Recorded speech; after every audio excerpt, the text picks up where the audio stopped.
All right, Chuck's ready, and we'll see who else we can bring along. The message today is called Even When It Hurts. It's from 2 Samuel and chapter 9. I'd love it if you'd turn there.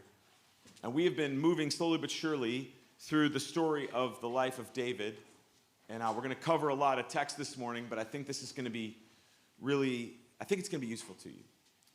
So right after where we left off last week is 2 Samuel chapter 7. I'm going to get to chapter 9.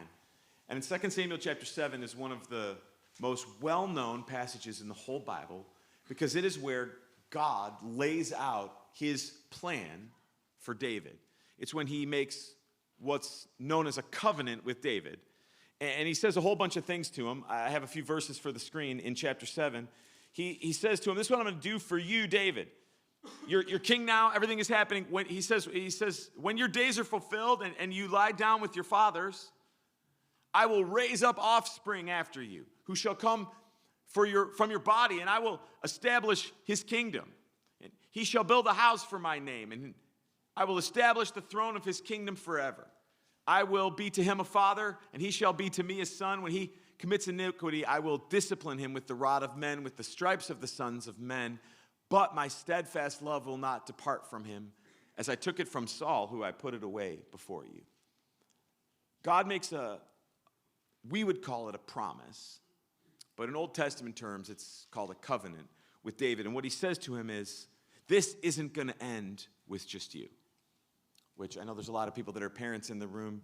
That's what you're really kind of hoping for with your faith when you're a parent, isn't it? You're hoping that it doesn't stop with me. You're hoping that my kids, and if you're in this stage of life, grandkids and beyond, they find the same faith in Jesus that I've found. And you're hoping that whatever impact you've made in your life, or maybe you have a business that you've built or something that you really care about, you're hoping that it doesn't just stop here, that it keeps on going. And what God promises to David in 2 Samuel 7 is he says, great news, because you are a man after my own heart, because you have been faithful in the things that I have called you to do. It's not just going to end with you. In fact, he promises in that text that the Messiah, the coming king, who we know as Jesus Christ, would be from this line of King David. But God doesn't make promises the way that we make promises. God makes covenants. Here's the difference. A promise is sort of like a contract for the most part. It's the idea of, I promise to do X as long as you promise to do Z. I promise to do my part as long as you promise to do your part. That's like the way that our government works. It's the way that most people's relationships work. It's for sure the way that your job probably works, is like, yeah, as long as you do these duties, we promise to give you this paycheck. That's a promise. That's a two-way, it's sort of like a contract. The crazy thing about the way that God operates, and this is what he's saying here in 2 Samuel 7, this is all getting us to what David is going to show us today, is that God makes one-way covenants.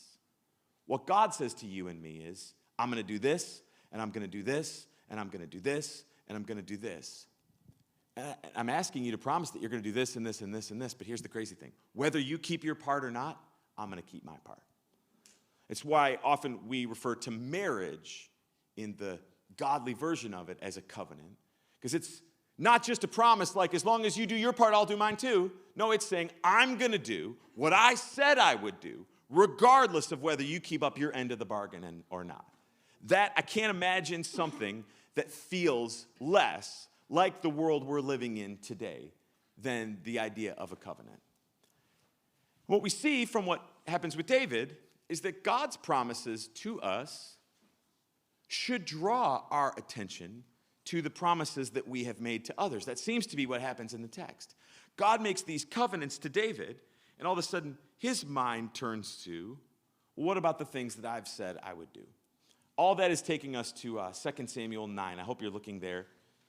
Because when it really comes down to it, and I'm going to talk about this a bunch in this message, it's pretty easy to do our part when we're getting the thing that we want out of it. When the person that I'm married to is doing their part, it's usually pretty easy to do my part back. When the place that I work is taking good care of me and really like going over and above to help me in every way they said they would, it's pretty easy to do my part.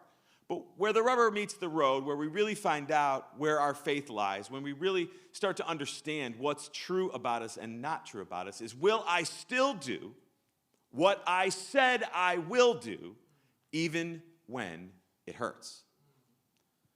Will I still do what I promised I would do, even when it doesn't feel so good? So the text starts out this way. David said, "Is there still anyone left of the house of Saul that I can show him kindness for Jonathan's sake?" Remember what's inside this question. David's political rival was this guy Saul. He was the king that came before, and he trashed him, chased him, threw spears at him, tried to kill him. But crazy enough, in sort of like a, non-romantic Romeo and Juliet vibe, David's best friend was his enemy's son, Jonathan. So he's saying, hey, is there anybody left from their family? Is there anybody left in their relatives? Because of my friend, is there anybody left that I can do something good for? And the answer comes back quickly that there is. And the reason why this is significant is there's a wide precedent in ancient Near Eastern cultures that we've uncovered through archaeology that the typical thing that you would do is when your rival was vanquished, you would kill their entire family to make sure that they didn't eventually come back and try to take the throne from you. Which, there's a lot of things about the 2020s that aren't like the best, but I'm glad we don't do that anymore, you know?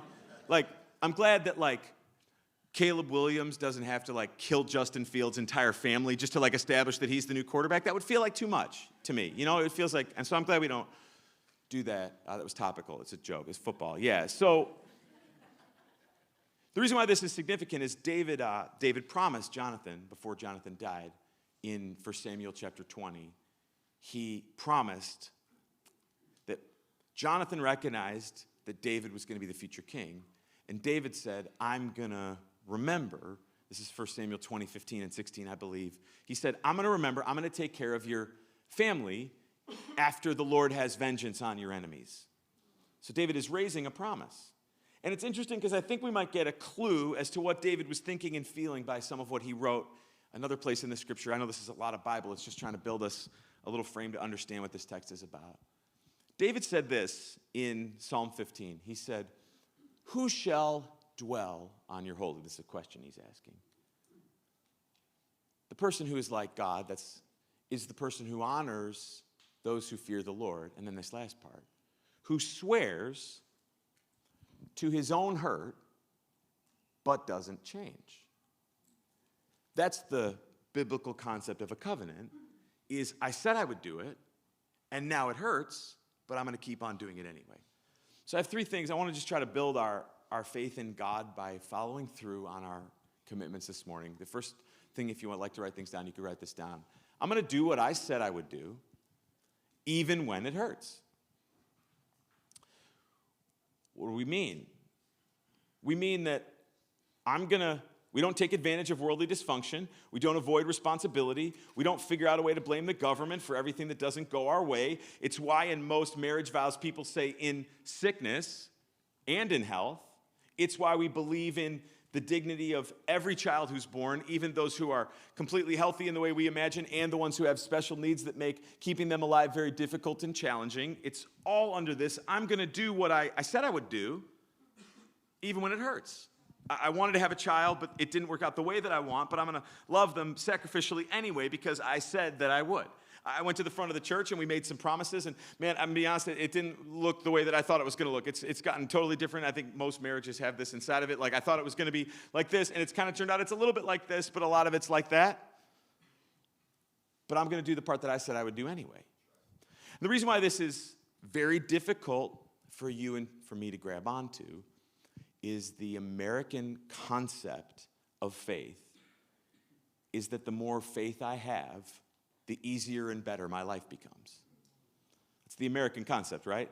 That if we just were singing a little louder, our bank accounts would just be a little bit fuller. If we just gave a little bigger offering, you could pull your belt in even one more loop because your waist would be even just a little tighter. If we just did more of the things we were supposed to do, we would get more of the things we want. That is not the Bible. That's America sort of poured it on top of Jesus Christ. This quote was helpful to me. We got to get away from the idea that deliverance from difficulty is the highest form of spiritual blessing. So sometimes God comes through for us in miraculous ways, and I'm thankful for it, and it's wonderful. Sometimes God heals, sometimes God restores, sometimes God does supernatural things that we can't believe. Sometimes he shows the world that what we believe is true because we have faith even when the diagnosis never changes. So that was a lot. Now we got to here. So the people say back to David, isn't there still, David said, isn't there someone left from the house of Saul? Because I want to show kindness to him. And this guy Ziba, he says to the king, you know what there is? There's still one son left of Jonathan. He is crippled in his feet.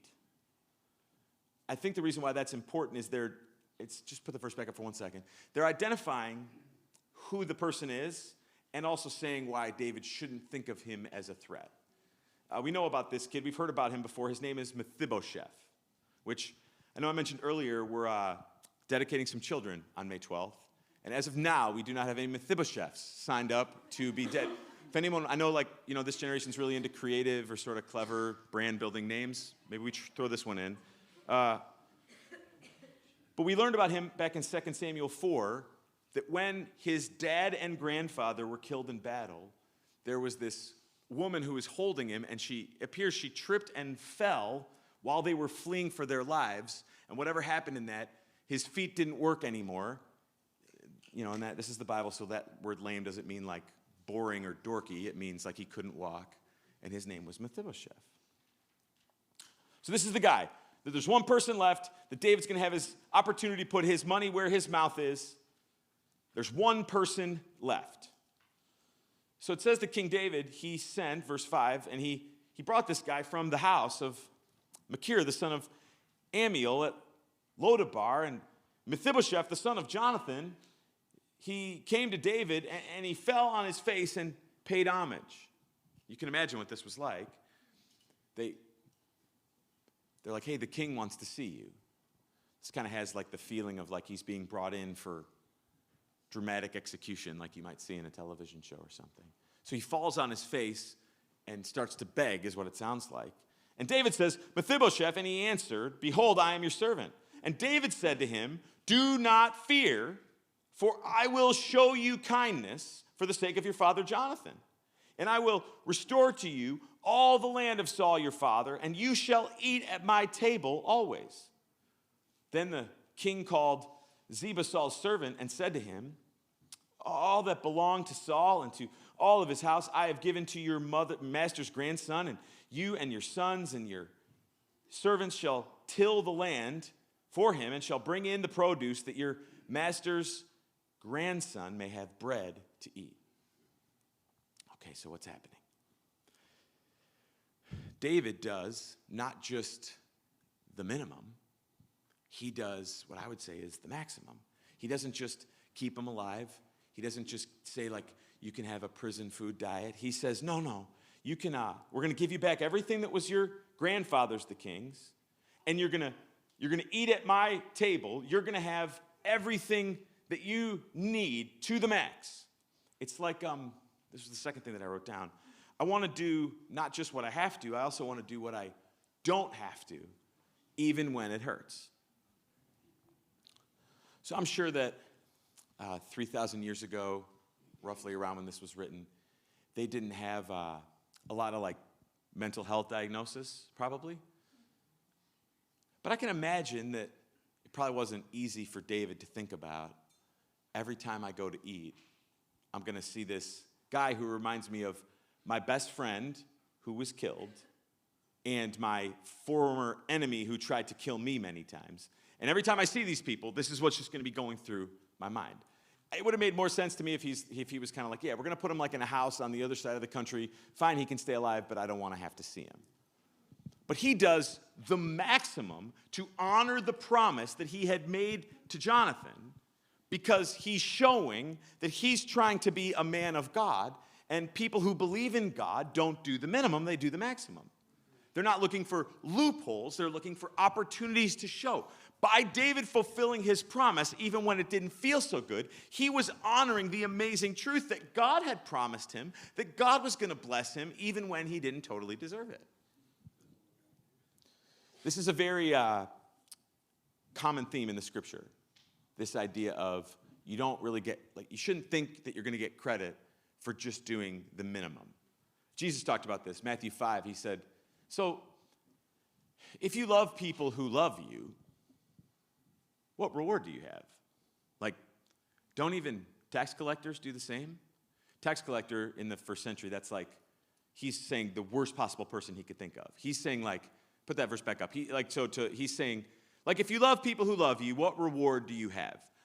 Don't even Packers fans do that? It's kind of like what, he's saying the worst person I could think of, they love people who love them.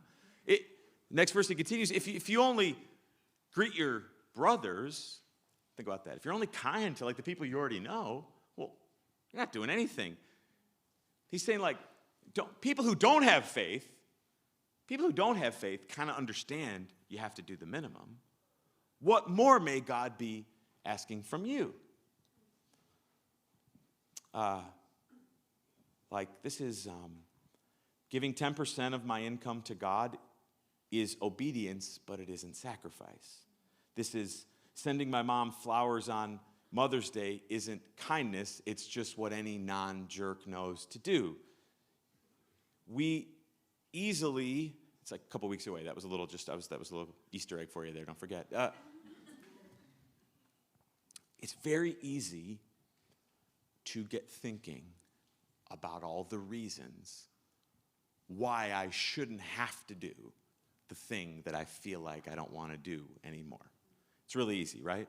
People have all kinds of incredible, don't they? People have all kinds of incredible generalizations that justify the way that they work. And it's amazing because in the culture we live in today, people they're super free about it. They're like, oh, I got this great thing. They gave me work from home on Friday, and as long as I log in first thing in the morning, I can do whatever all day long, and nobody's any the wiser. It's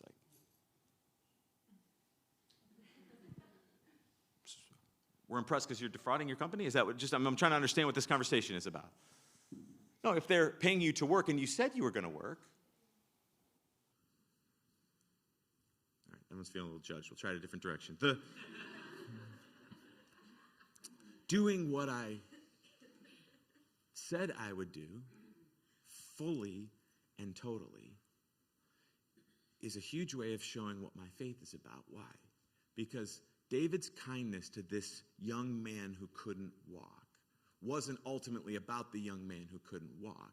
It was David showing the God of the universe in heaven that he trusted him enough to obey him even in the things that were challenging. We all have these experiences. I sent my check in the mail this week for the taxes that I owed this year, and I'm sure most people, I had that feeling but that's the country that I was born into, and the system that I sort of signed up for, and the thing that I'm involved in. And our culture is trying to tell us all the time now, yeah, but if you don't want to be married anymore, just uncouple. So, sounds so nice, doesn't it? You could still be great parents, just do whatever you want, and then you can have the kids too. And in any of those little things that you can see all over the internet, no one even pays attention to the fact. What about the part that we stood up in front of every person we ever met and spent every dollar we didn't have and made all our friends spend money to stand next to us, the money they certainly didn't have, and the whole universe was about me for that. And the whole point of the thing was that we stood there and we said, for richer, for poor, for better, for worse, for sickness, for health, I promise to this person. We've completely lost the idea that because I said I would is enough of a reason to keep on doing it. It's why people are so flimsy. They're flimsy with, and I get it, it's backwards. All kinds of people, maybe this happened to you sometime in the way, bought into some company or thing, and there was this deal. I'm going to do this, and they're going to do this. And then at some point along the way, they didn't fulfill their end of the bargain, and you had to decide, am I still going to work hard? Am I still going to do my best? They changed the system on me 3 times. They told me it was going to be this. And this is where we really find out if we trust God or not. is, are we willing to do what we say we will, even when it hurts? So let me show you the last part of the story. It gets, I think, even a little bit more interesting. So it says that Mephibosheth, he ate at David's table like one of the king's sons. And Mephibosheth, he also had a young son whose name was Micah, and all of them who lived in Ziba's house became Mephibosheth's servants. So Mephibosheth lived in Jerusalem, for he ate always at the king's table. And the text wants you to be reminded again. Now he was lame in both feet. The text is overemphasizing that because it wants you to pay attention to what's about to happen next. So David did everything and more. But interestingly enough, I want to just show you this one verse. This is 2 Samuel 16 and verse 3. This is like, we think between 10 and 15 years later. It says this. It says that the king said, he's talking to that guy Ziba, we met him in this story, "Where is your master's son?" So he's talking about Mephibosheth. And he says, "Behold, he remains in Jerusalem, for he said, today the house of Israel will give me back the kingdom of my father." So it appears what has happened is that David takes care of this young guy, and then like 10 or 12 years later, the guy starts planning to overthrow the kingdom, and he's going to try to get it back from David. And there's like a humorous, purposely, you're supposed to like laugh a little to yourself to think, so wait, the guy who can't walk is going to take over the kingdom? And this is like the last thing that stuck out to me from this text that's really been working me over this week is, am I willing to do right even if they don't, even when it hurts? Like, so the way the story's supposed to go, if this was like a, like a Pixar movie or the pleasant entertainment that I was raised with, is the way the story's supposed to go is there's supposed to be like an ending credits to the story. And it just says on screen, that Mephibosheth, he lived till the ripe old age of 64 years old. And even though he couldn't walk, he was well fed his whole life. And he loved David. And they all played together, him and David's kids. And they used to watch football together on Sundays. And everything was perfect all the way through. And he died at the ripe old age. So thankful to David for not killing him. But that's not the way that it actually works in life oftentimes. Have you realized it yet? That's like not the way that it usually works. So what often happens is I do the whole thing. Like me and the ex, I do everything that I can to try to not make the kids a thing to fight over. And I do everything that I can to not speak negatively of the person. And I do everything that I can, trying to make sure that the kids get time with their mom or dad, whatever the situation might be. And I do everything I can to make sure that it's fair and right. And then at every opportunity, they just like turn the thing to try to make it worse for me. And sometimes we're like, God, wait. That's the way it works? The way that it works is I do the thing that I'm supposed to do, and things just get worse? And we, again, have this maybe thought that we're doing the right thing so that we'll get these certain outcomes. And that happens sometimes, and it's great when it happens. But most often the way that life works is that boss who's like a total jerk, who deserves for you to give half-hearted effort because of what a jerk they are, if you decide, no, you know what, I took this job and I'm going to give it everything I have, and you just start working at your fullest potential, giving everything you have, you know what's probably going to happen? The person's probably still going to be a jerk. They might even get worse and get annoyed because you're trying so hard. Can I get a witness anywhere in the room? That what often happens in the marriage when you decide, even though she's not pulling her weight, I'm going to do everything I can do because I trust God and I promised that I'm going to do everything I can do. And sometimes in the short term, it feels like it makes things sometimes even worse. I would say it this way, and I need this so often. Maybe you do too. If you give to get, you will never get enough.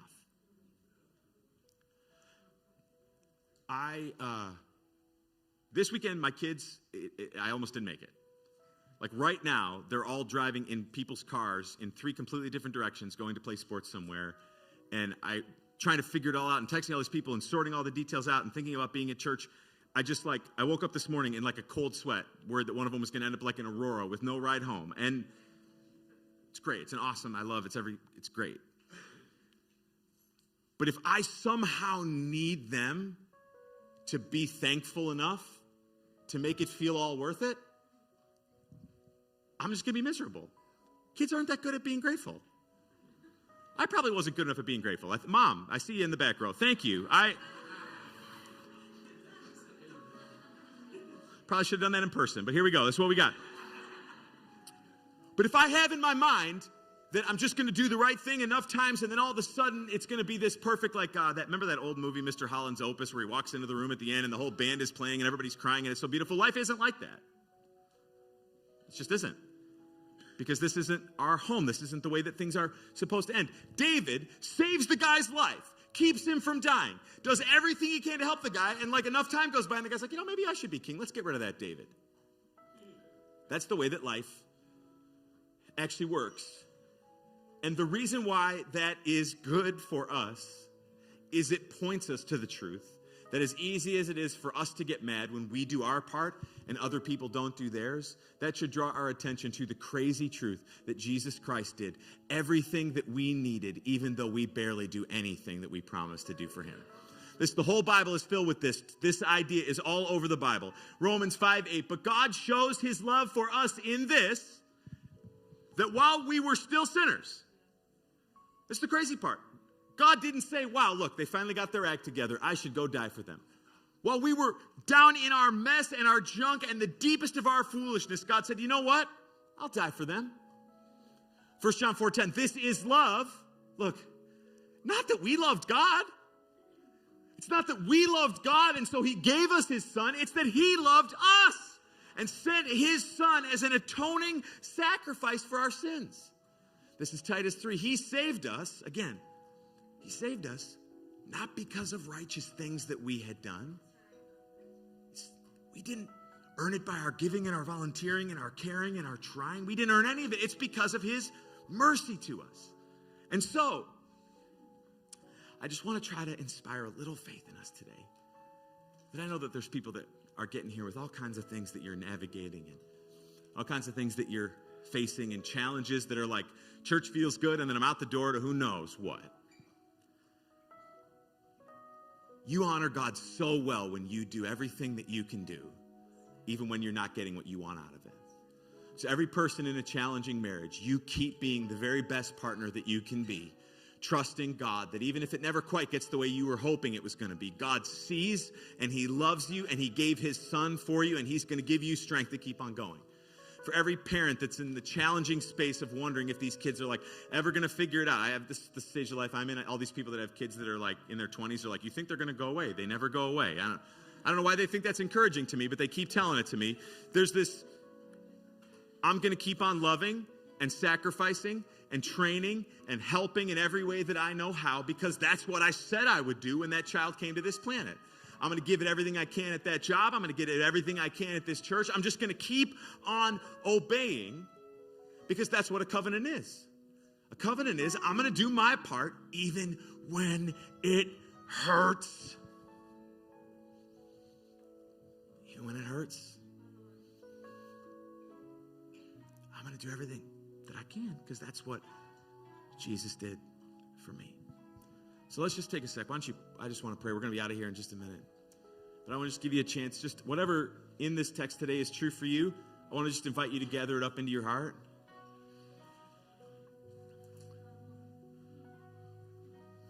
Don't let yourself go around being honest with yourself.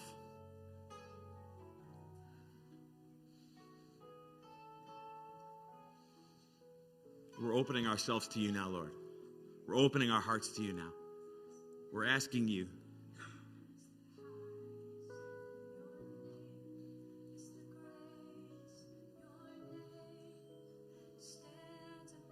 This is why we worship you. You are a promise maker and a promise keeper.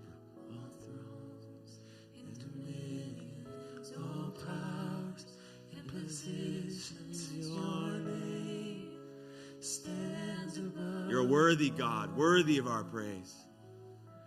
Your name, you can sing that. Is the highest. Your name is the greatest. Your name stands above them all.